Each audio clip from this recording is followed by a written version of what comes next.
मैं आनंद से काम करता हूं, मुझे 1 मिनट में नींद लगती है। आप क्या बोलते, क्या दिखाते, क्या लिखते, मुझे कोई फर्क नहीं। मैं तो सिर्फ ये पूछ रही हूँ, आपने कहा और मैंने माना कि आपको कोई ईगो हासिल नहीं था किसी के साथ भी, पर आपने अध्यक्ष होने के नाते एक फैसला लिया था संजय जोशी के बारे में उत्तर प्रदेश में, फिर आपने उनको क्यों ड्रॉप किया? देखिए, नरेंद्र मोदी एक कद्दावर नेता है और उनका स्वभाव मेरे जैसा ही है, आपके जैसे है। बिल्कुल, आप मैं अप्रिशिएट करता हूँ। ये एक ही पर्सनालिटी, ऐसा लगता तो हमारा डीएनए काफी समान है। मैं साफ मुंह पे बोलता हूँ। लगता नहीं ऐसा? नहीं, बिल्कुल साफ बोलता हूँ। जब वो इतने बड़े नेता है, उनको इस बात के बारे में काफी चर्चाएं हुई, लाइक कन्विक्शन, और बीजेपी को मैंने अपने विचारों के रूप में स्वीकार किया है। दीनदयाल उपाध्याय जी का अंत्योदय का विचार, ये मेरा सपना है। मैं इस देश के लिए, इस समाज के लिए और गरीब व्यक्ति के लिए अपने जीवन में अपना परिवार, घर सब देखकर काम करना चाहता हूं। मैं आनंद से काम करता हूं, मुझे 1 मिनट में नींद लगती है।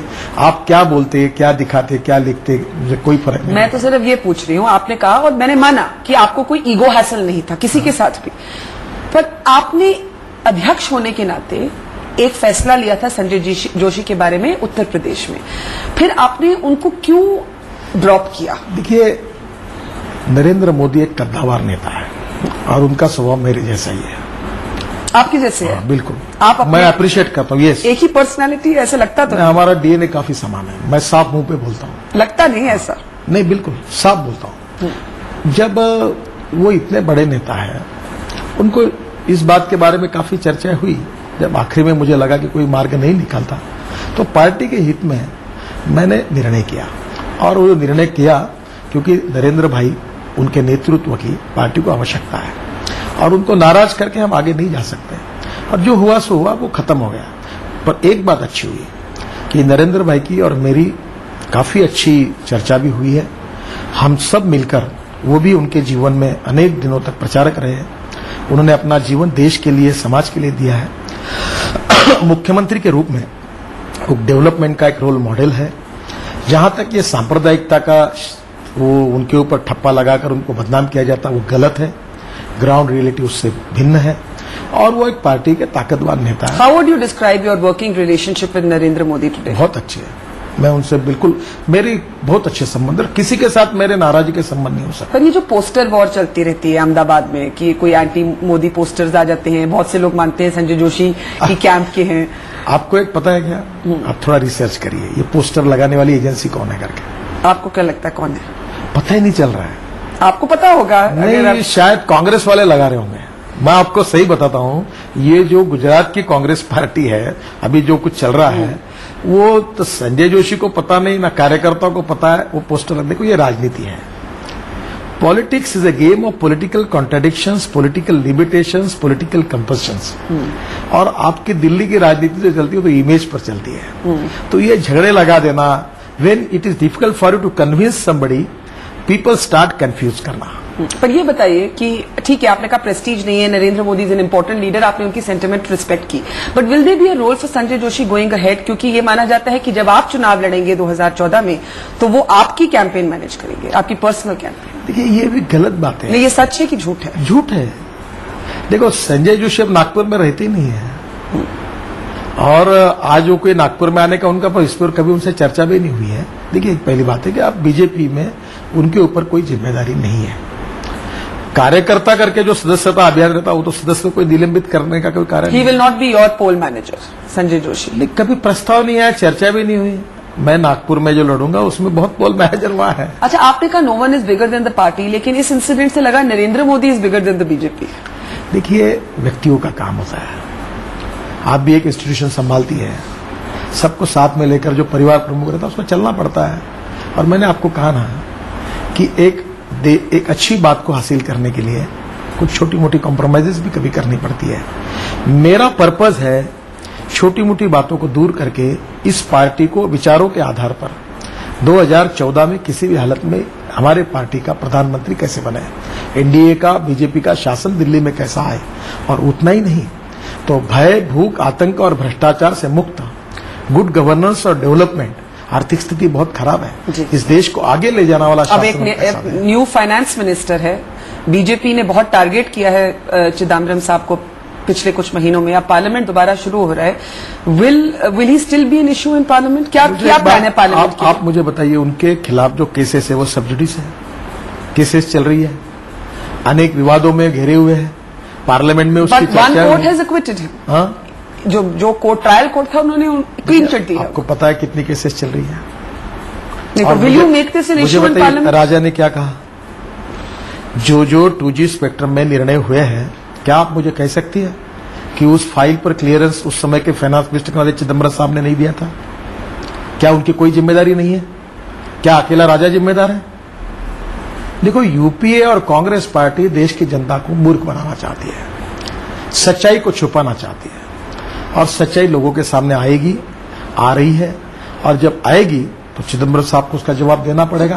और जहां तक आपको बताता हूं सवाल चिदम्बरम साहब का हो चाहे किसी का भी हो, भ्रष्टाचार का हो, तो भारतीय जनता पार्टी है, हमारे नेता सुषमा जी और अरुण जेटली जी है, इन्होंने सब भ्रष्टाचार की बातों को एक्सपोज किया है।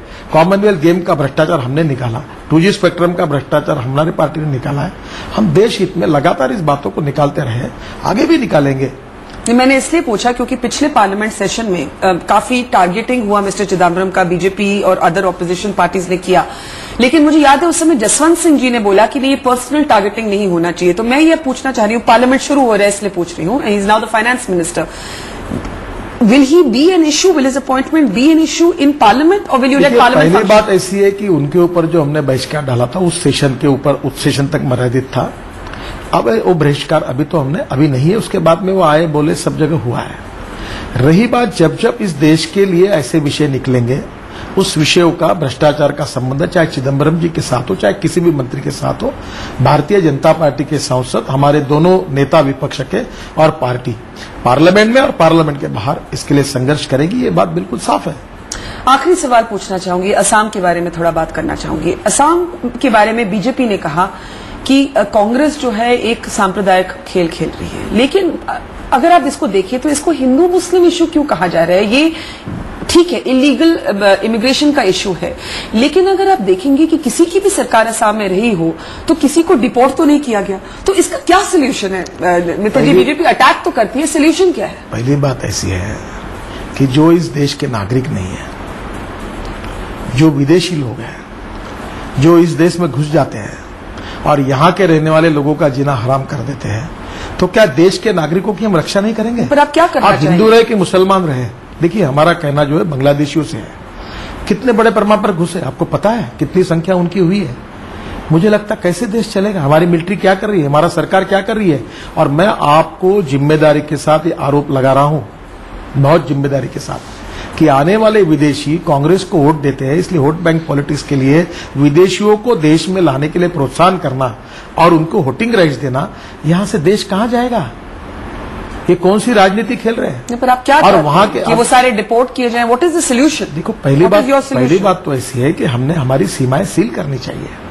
जो इलीगल आए हुए हैं उनको निकालकर फिर से वापस भेजना चाहिए, और हमारे देश के जो नागरिक है, चाहे हिंदू हो चाहे मुसलमान, उनका रक्षा करना चाहिए। क्या ये भी अपेक्षा करना सांप्रदायिकता है? और विदेशियों को मेरे समझ में नहीं आता, आपकी सेकुलरवाद की व्याख्या क्या है? अफजल गुरु को फांसी नहीं देना, ये सेकुलरवाद है? आतंकवादियों के घर में जाकर उनके घर में दिवाली मनाना और उनके घरों को जाकर बड़ी तारीफ करना, ये सेकुलरवाद है? क्या सेकुलरवाद ये है कि विदेशी नागरिक जो घुसकर आते हैं उनको नागरिक बनाना और नागरिक बनाकर उनको वोटिंग राइट देना और उनको पूरी तरह से मदद करना, क्या यह सेकुलरवाद है? क्या वोट बैंक पॉलिटिक्स के लिए हम देश के हितों की विचार न करते इस प्रकार से बलि चढ़ा देंगे? जो लोग कहते हैं, लास्ट क्वेश्चन, जो लोग कहते हैं कि बीजेपी में एक आइडियोलॉजिकल कंफ्यूजन है, वो अपने आप को मॉडर्नाइज भी करना चाहती है, वो अपनी कोर कंस्टिट्यूंसी को भी नहीं छोड़ना चाहती, वो हिंदुत्व भी चाहती है और modern right of centre party भी होना चाहती है, वो इकोनॉमिकली मॉडर्न होना चाहती है, लेकिन एक कंपल्सिवली अपोज करती रहती है इकोनॉमिक रिफॉर्म को। एफडीआई एंड रिटेल का उदाहरण आता है बार बार, उसके बारे में क्या कहें? बरखा जी, आपको इतने लगता है कि एफडीआई रिटेल हो जाएगा तो देश की इकोनॉमी सुधर जाएगी? बहुत से BJP chief ministers were in favour of it. मुझे जब स्टैंडिंग कमेटी ने उनकी राय मांगी। एक विषय छोड़कर 10 फाइनेंस बिल यशवंत सिन्हा जी ने मंजूर करके सरकार के पास भेजे, क्यों नहीं आ रहे पार्लियामेंट के सामने? और हम लोग इकोनॉमिक रिफॉर्म के फेवर में है, जीएसटी के भी प्रिंसिपली फेवर में है। प्रॉब्लम यह है कि सरकार अपने कैबिनेट में उसको मंजूर नहीं कर पा सकती, तो उसके लिए हम जिम्मेदार हैं। और दूसरी बात मैं आपको साफ बता देना चाहता हूं, बीजेपी का प्रॉब्लम आइडियोलॉजी में कोई मतभिन्नता ये नहीं है। बीजेपी का प्रॉब्लम है it's a true democratic party. Too many opinions. मैं अनुभव करता हूं कि यहां ऐसा है कि मैं एक नेता जरूर हूं, पर मुझे सवाल पूछने वाले 1000 नेता हैं। बाकी पार्टियों में किसी की ताकत है। आज सोनिया जी यूपीए की और कांग्रेस पार्टी के चेयरपर्सन है, उनके घर में जाके कोई पूछ सकता है कि सोनिया जी आपने ऐसा निर्णय क्यों किया? मेरे घर में तो खुला है, लोग आते बैठते खाना खाते। आप मानते हैं कि दोनों ही नेशनल पार्टीज का आज बुरा हाल है? बिल्कुल नहीं है। आप देखिए, आप एक गलत फहमी, ये इंप्रेशन आप मीडिया से दे रही हो, बहुत गलत बात कर रही हो। देखो, पॉलिटिकल पार्टी, रूलिंग पार्टी का विकल्प दूसरी पार्टी होगी, अपोजिशन पार्टी होगी। हमारा विकल्प अन्ना हजारे और रामदेव महाराज नहीं हो सकते। आप याद रखना, जैसे टीवी में चलती है ना एडवर्टाइजमेंट के लिए किसके टीआरपी कितनी है, इसका आपका विकल्प दूसरा, दूसरे का तीसरा, वैसे कांग्रेस का विकल्प बीजेपी हो सकता है। और आज हम 36% पॉपुलेशन देश की आज बीजेपी लीड कर रही है। हमारे 9 स्टेट्स हैं गुड गवर्नेंस और डेवलपमेंट के हिसाब से, per capita income, GDP, agriculture growth rate, happy human index. आज मध्य प्रदेश में जो बीमार राज्य था, 2 साल में शिवराज जी के नेतृत्व में जो 2.4% एग्रीकल्चर ग्रोथ रेट था, वो 18% तक पहुंचा है। Can you believe?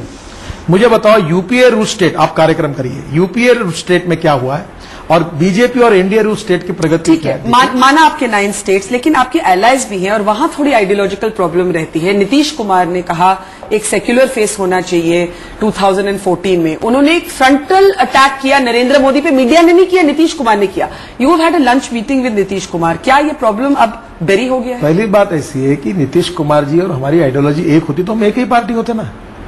हमारी आइडियोलॉजी एक है ही नहीं है। But he has objected to mister Modi being a prime minister candidate. उन्होंने ऑब्जेक्ट किया है। और मैंने उनको कहा ना कि अभी तक तो हमको मेजोरिटी मिली नहीं है, हमको कितनी सीटें मिले पता नहीं है, और जब आप एनडीए में हो तो जब हम नेता तय करेंगे तो मैं आपसे बातचीत करूंगा और आपसे चर्चा करके तय करेंगे। और जब तक नहीं हो रहा तब तक उसकी चर्चा करना ही इरिलेवेंट है, अप्रस्तुत है।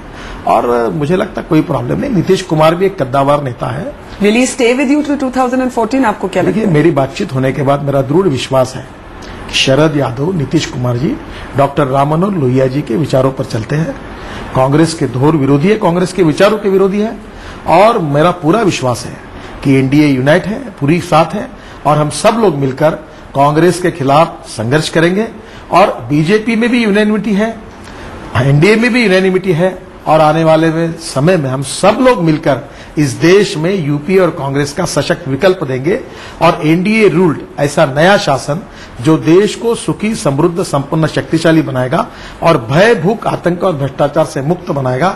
ऐसा देश प्रगति और विकास की ओर हम सब लोग मिलकर लेकर जाएंगे। Next 2 years are going to be critical for your leadership as well. Thank you very much. Mr. Gadkari. Thank you.